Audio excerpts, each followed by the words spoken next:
Let's start with the cuts to federal programs and jobs taking place. That's got a lot of people's attention right now. Give me your thoughts overall on that. Well, our government is spending $2 trillion more a year than we have. So 30 cents of every dollar is borrowed. The total debt right now stands at 36 trillion plus, and the interest on that's about 1.1 trillion. So there's an old saying, when it can't go on anymore, it'll quit. And we don't want it to quit in that fashion because it would be abrupt, damaging to the economy. Would people want to quit loaning us money or want to charge us outrageous interest rates, is going to be fatal to our ability to take care of the obligations we've undertaken. So now's the time. It should have been done years ago, but now's the time to try to restrict, slow down, slim down government, and that's what you see happening. It's not easy. As Reagan said years ago, the closest thing to perpetual life on earth is a government program, and he wasn't joking. And it's very, very, very difficult to turn to people and say, we're going to lay you off. You hate to do that, but somehow we have to slim down these programs. I'm happy to say that if there is a program that or someone is laid off in a program that leaves people at risk or otherwise puts people in danger, then someone should call us immediately, and we will reach out to the White House and say, hey, this is not a good thing. This is too much of a reduction, or these are the wrong people to lay off. So there are avenues that we can use if the layoffs are in the wrong place and putting people in danger. That's already been done a number of times, but the actual approach that's being utilized is sadly a necessary one. Let me ask you this. How many federal job losses are you seeing in your district right now? We don't know yet, but the total number of federal employees in my district is around 8,000. And we understand that there will be a 10% reduction in general. And these numbers are ones my staff has pulled together. So we'll have to see what happens. I've had a number of people reach out, and we've been looking into the nature of their jobs and trying to figure out whether or not they rise to the level of, if they're not there, people are going to be in danger. What kind of opportunity, I guess, is there in your district for other jobs for people who lost theirs?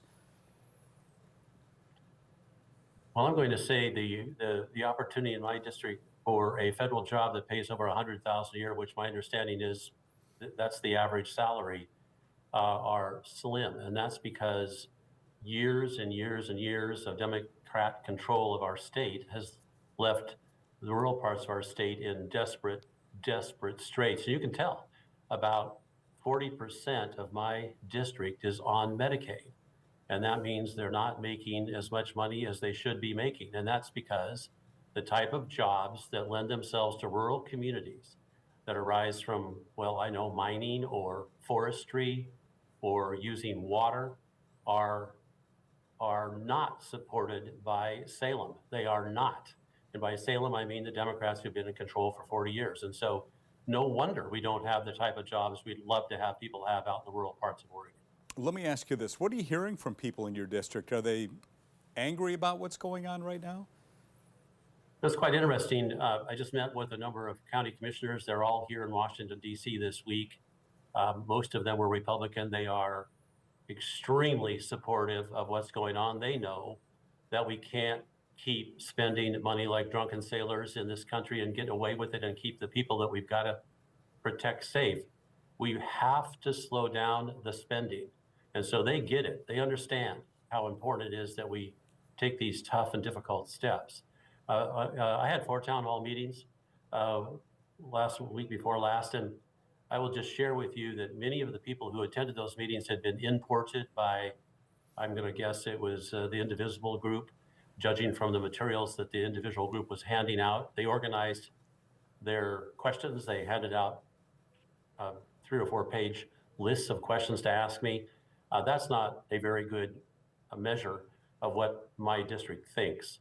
I will just say that I was happy to do those town hall meetings, but it was challenging sometimes because of the yelling and I'll say contrived anger. In some cases, though, I have to say there were local people who expressed concern, and I was very happy to see them there and happy to respond to their questions. When you talk about contrived anger, what are you talking about?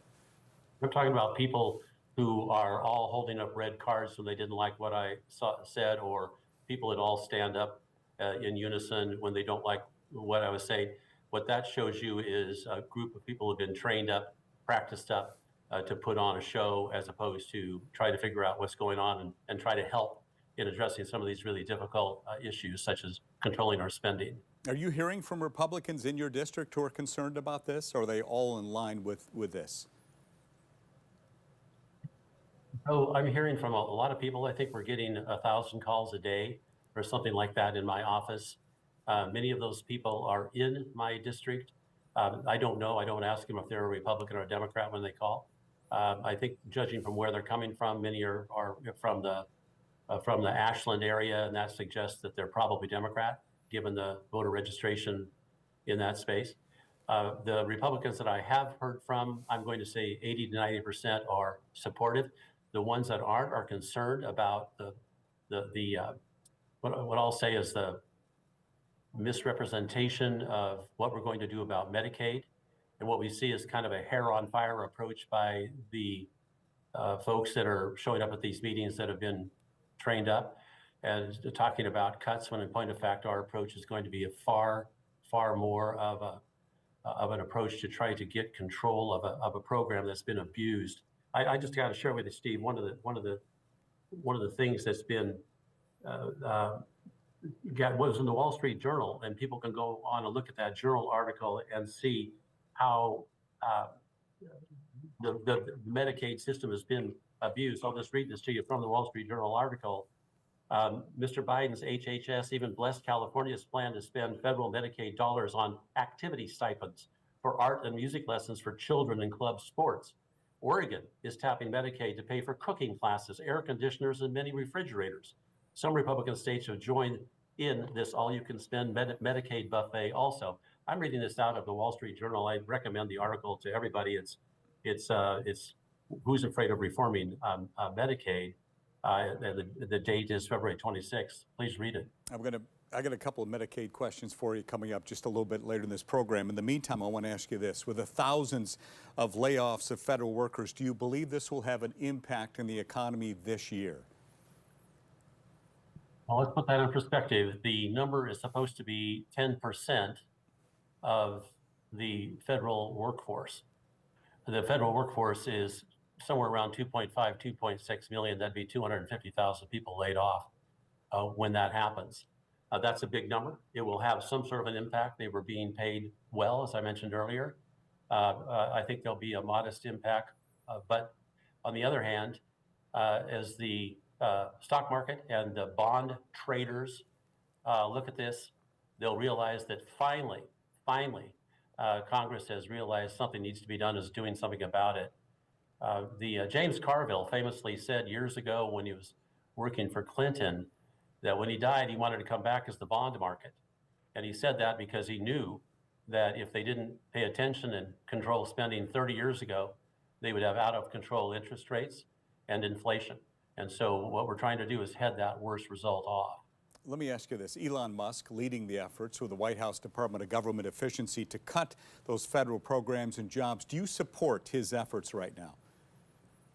Well, his efforts are what I would call aggressive, and I think he's doing so because he realizes that the seriousness of the situation requires that kind of an approach.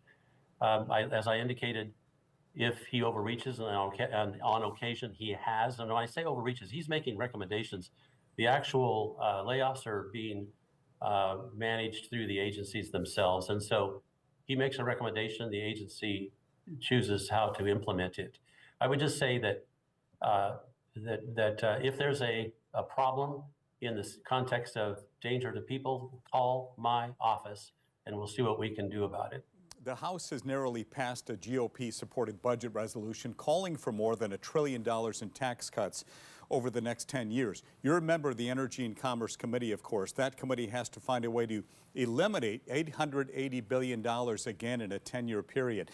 Its jurisdiction includes health care programs like Medicaid, which we talked about. Lots of concern out there about what this could mean to people who depend on that Medicaid.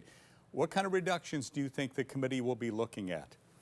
So let me begin by saying that Medicaid is truly an indispensable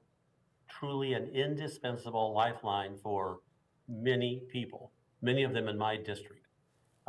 It's one of the programs that was put together for our most vulnerable, and that is a good thing to help those people who need that help out. I will just tell you that there are people on those programs that are not the most vulnerable. And we need to be looking at these programs carefully and making sure that those who are on the program are appropriately eligible for it. No one would fault that. Currently, for example, eligibility is determined once a year. What happens if you're eligible the first day of the year and the week of the year you get a job? You shouldn't be on that program. When I say a job, I mean one that pays more than the minimum. And so just like the Wall Street Journal article says, this program has been taken advantage of by the states, and we need to make sure that we go through and get it so it works right and takes care of the people who need that care. And a lot of them do. And so, yeah, on your $880 billion, you should know that I'm a new member of Energy and Commerce. You should know that the $880 billion will be made up of the entire scope of jurisdiction of Energy and Commerce, which is the broadest scope in Congress. It's not just Medicaid, as those who are trying to scare people, just like happened back in the Bill Clinton, Newt Gingrich days. The Democrats engaged in what was called meta-scare back then, and that's what's going on now. We're going to be looking carefully at the program, but a big chunk of that $880 billion will be coming from places that have nothing to do with health care. What can you say? Because I know you hear from folks all the time, because we hear from them as well here at Katu. What do you say to the worried Oregonians who are either on Medicaid or have a family member who depend on that program, that there's no need to be scared about losing their Medicaid benefits? There's no need for them to be scared about losing their Medicaid benefits if they're the folks for which the program was designed. The people that are likely to see change would be those who are capable of working, because one of the things we have been discussing is that if you're capable of working and you don't fall within one of the exceptions, and there are many, then you need to be working to be eligible for Medicaid. It's hard to find people who object to that. And if they do, I'm not sure why. President Trump's tax cuts implemented in his first term are coming to an end for now. Democrats say extending the plan gives to the rich and takes from the poor. What's your counter on that? I would say that they need to go back and look at the original bill that was passed back in 2017, and they should note that the people at the lower end of the income tax brackets got a higher reduction percentage-wise in their taxes than did the people at the top. That's what I would tell them to do. Go back and take a look, and they'll see that the progressive nature of our tax system was preserved in 2017, and it would continue to be preserved upon the extension of those tax cuts. I would also say that if they are not extended, studies indicate we will lose 6 million jobs. 6 million jobs if we fail to extend the Trump tax cuts. So we don't want to see that. Let's talk about this country's foreign relations policy. We all watched the blow-up on February 28th between President Trump and President Zelensky in the Oval Office when they were discussing the future of Ukraine. Clearly, the conversation did not go well. Trump kicked Zelensky out of the White House. Russia invaded Ukraine 3 years ago. It's been a fierce battle since then. U.S. has supplied military aid to Ukraine. Do you believe we should continue this support? Yeah, so it would depend entirely upon the posture of settling and ending the war. And so I have voted to support Ukraine in the past. I voted against supporting Ukraine on several occasions, but that was because the funding was caught up in Democrat bills during Democrat control of Congress, and I didn't choose to support the rest of the content of the bill. The question truly is, how in the world do we bring this to a close? I will tell you one thing. I know from his previous presidency, President Trump wanted to make sure that Europe paid its proper share. And until this point, they have not been doing so. Some have paid a lot, and many have paid not enough.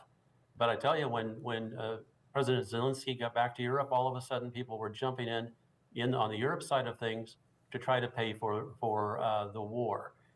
What I would say President Trump is trying to do is work toward a settlement of this war, rather than constantly coming back to the American people and saying, hey, write another check for another $100 billion. Do you think would you vote today to continue support for Ukraine? I told you, Steve, I want to see what the deal is. If the deal is one that is built on a permanent settlement, one that isn't just never-ending war, then I'd be much more likely to support it. There was a quote from the Kremlin on CNN's website March 3rd, which reads this: the new U.S. administration is rapidly changing all foreign policy configurations. This largely coincides with our vision. Do you believe we're moving away from our transatlantic allies? Well, I hope not. The allies in Europe are of terrific importance to us. And the challenge has always been, how do you negotiate with someone as willing to kill his people as Putin, and when you're not in the war? Thank God we are not in the war. And so the verbal statements being made by President Trump many times are different than his actual actions. I would say that he's doing his best to try to figure out a way to get us and Ukraine into a settlement and away from this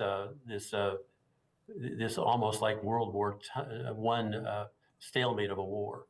This country has a long history of distrust with Russia. This weekend, House Speaker Mike Johnson even said in an interview with CNN that Russian President Vladimir Putin is, quote, not to be trusted and is dangerous. What is your opinion on Russia and its president right now?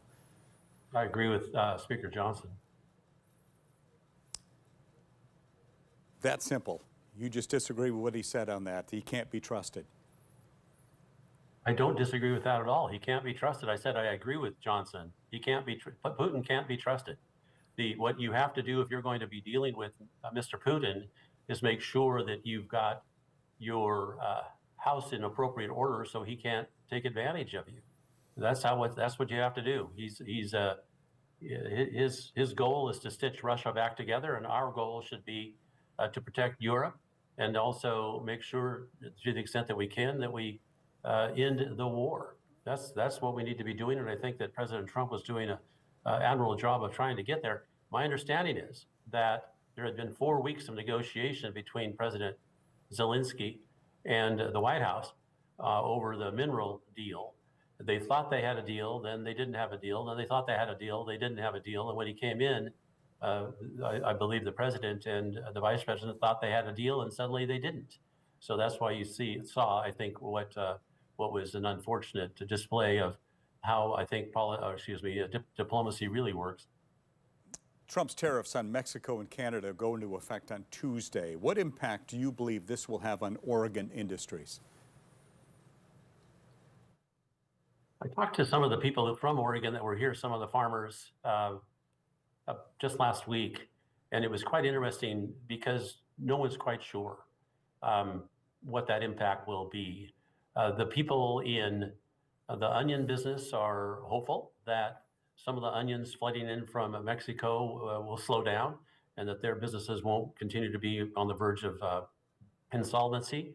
Others are concerned about the different activities that are going on in Peru and other countries like that when it comes to importing farm stuffs. So I think the proper thing to say is no one quite knows. Also on Tuesday, President Trump expected to raise fentanyl-related tariffs on Chinese imports from 10% to 20% unless Beijing ends fentanyl trafficking into the U.S. If this goes into effect, how would this be good for the state of Oregon?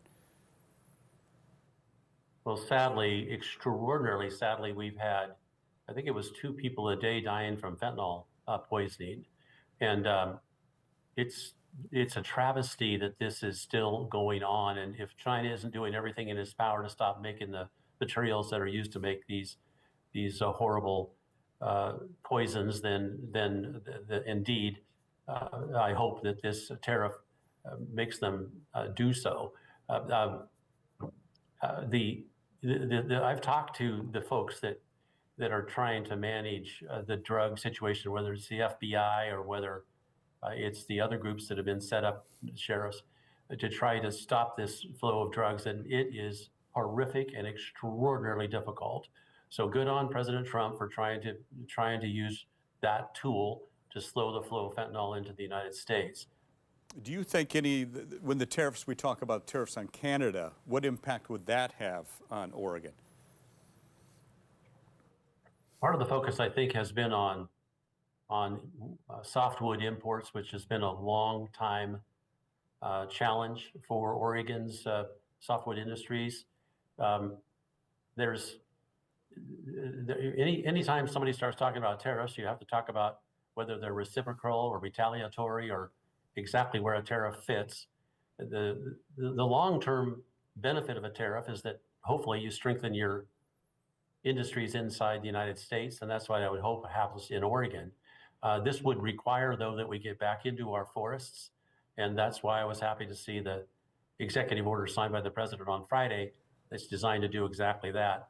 And I would hope that the Democrats in control of both houses in Salem would look at that executive order carefully and try to join in and help us get back into the woods. March 14th, deadline to avert a government shutdown. What do you see happening there? I see a CR that would continue resolution that would extend the current budget until sometime in September. I think that's what the president has agreed with Speaker Johnson should be the case, and it's my hope that that's what happens. I want to talk about your priorities for Oregon's Congressional District 2. Let's talk about that. What's on the list for you right now? Well, a bunch of things. I was able to move from judiciary, and I very much enjoyed working with Jim Jordan on judiciary, but it was time to move to energy and commerce, which has been my goal since, frankly, the day I got here. It took me 4 years, but I'm there now. And that gives me the opportunity on the energy subcommittee to engage in discussions regarding Bonneville Power Administration and regarding the Western marketing arrangements, the grid, electrical transmission, and everything else. So I'm very, very anxious and hopeful that I can be of some productive part in those discussions. Also, looking at retaining the 4 lower Snake River dams is hugely important. And I'm very happy to be working with the Water Committee still on that. I'm still on Natural Resources on the Water Committee in addition to Energy and Commerce. I am on the Healthcare Subcommittee. It gives me a chance to weigh in and make sure I do what I need to do to protect the 40% of the people in my district that are on Medicaid, those who deserve to be on it and for whom the program was appropriately designed. And then I'm hopeful that I'll be able to continue to work with Ron Wyden on the bill that he and I have been working on for the last 8 months to protect the Owyhee Canyon lands from some of the biggest dangers that wonderful part of the state face. And that includes invasive species. It includes fire, range fire, and it's a great bill, and I'll be meeting with him tomorrow on it. So I'm very much looking forward to that, and I'm looking forward to trying to continue to help the Klamath on its water issues, the Deschutes Basin on its water issues, and frankly, I could go on and on, but I'll stop there. Well, we got about a minute left. I want to ask you a question. President Trump has been in office for almost 2 months now. How do you think he's doing? Well, I think he's doing exactly what he said he was going to be doing, and in my opinion, he's doing the best job we've seen a Republican president do in many, many, many years. The activities he's been engaged in to slow the spending have been great. He has secured the border. I heard the other day that instead of 1,500 people a day coming across, it was like 47 people. So he's doing a great job there. He helped get our reconciliation resolution passed. He's working hard to try to end the war in Ukraine. He's doing his best to support us and getting more money to our military. He's doing a great job. Well, Congressman Cliff Bentz, I know you're very busy back there. We appreciate your time. We plan on coming to one of your town halls one of these days, so look for us in the audience at some point. I would welcome you there. Take care. Thanks for the opportunity. Congressman, thank you for your time.